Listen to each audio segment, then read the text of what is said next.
नमस्कार, आप देख रहे हैं युवा तक भारत समाचार। आइए नजर डालते हैं दिन भर की बड़ी खबरों की ओर। महाराष्ट्र के मुख्यमंत्री एकनाथ शिंदे, उप मुख्यमंत्री देवेंद्र फडणवीस और अजित पवार के बीच विधानसभा चुनाव के लिए सीटों के बंटवारे पर चर्चा हुई। नागपुर में दिग्गज नेताओं के बीच अहम बैठक हुई। इस दौरान सीटों के बंटवारे पर बातचीत की गई। महाराष्ट्र में विधानसभा चुनाव इस साल के अंत में हो सकते हैं।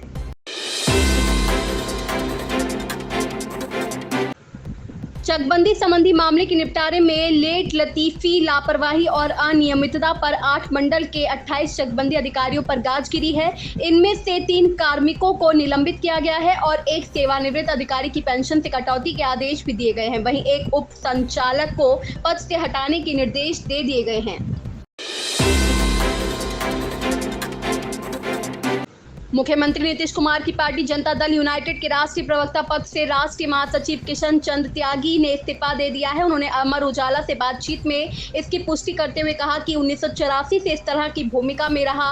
वह कर्पूरी ठाकुर, बीजू पटनायक आदि का जमाना था, तब इसकी भूमिका को निभा रहा हूँ। अब हर समय बात करने की उम्र नहीं रही, इसलिए राष्ट्रीय प्रवक्ता की जिम्मेदारी छोड़ दी है।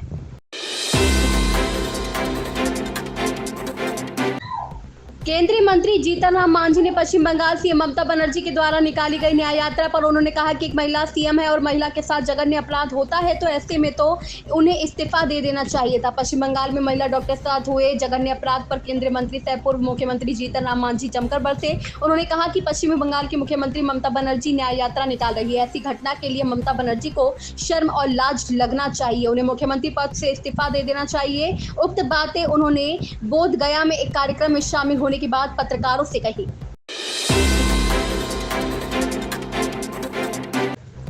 हरियाणा के गुरुग्राम में 2 सितंबर को अमर उजाला संवाद का आयोजन होने जा रहा है। इस कार्यक्रम में देश के शिक्षा मंत्री धर्मेंद्र प्रधान सहित खेल जगत, फिल्म और राजनीति के क्षेत्र की कई जानी मानी हस्तियां पहुंचेंगी। यहां शिक्षा क्षेत्र से जुड़े मुद्दों पर बातचीत के लिए विशेष सत्रों का आयोजन किया जाएगा। इसमें एक सत्र देश के शिक्षा मंत्री के साथ भी होगा।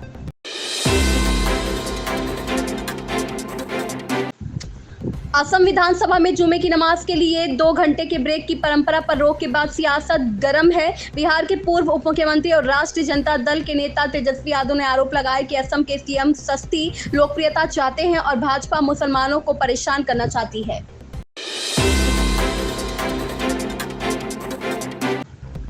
राष्ट्रपति द्रौपदी मुर्मू आज जिला न्यायपालिका के राष्ट्रीय सम्मेलन को संबोधित करेंगी। संबोधन के अलावा राष्ट्रपति सुप्रीम कोर्ट के ध्वज और प्रतीक चिन्ह का अनावरण भी करेंगी। पहले दिन के आयोजन में शुक्रवार को प्रधानमंत्री नरेंद्र मोदी और चीफ जस्टिस डीवाई चंद्रचूड़ ने भी संबोधित किया।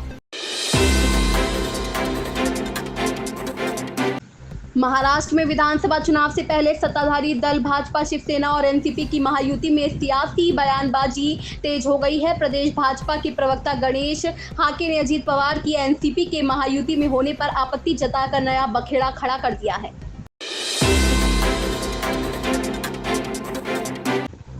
प्रधानमंत्री नरेंद्र मोदी ने कहा है कि दुनिया भर में इस साल हुए चुनाव में लोगों ने बदलाव के लिए मतदान किया, लेकिन भारत में यहाँ की जनता ने निरंतरता, राजनीतिक स्थिरता और आर्थिक विकास को प्राथमिकता दी। भारत में नया मध्यम वर्ग ही देश को चला रहा है।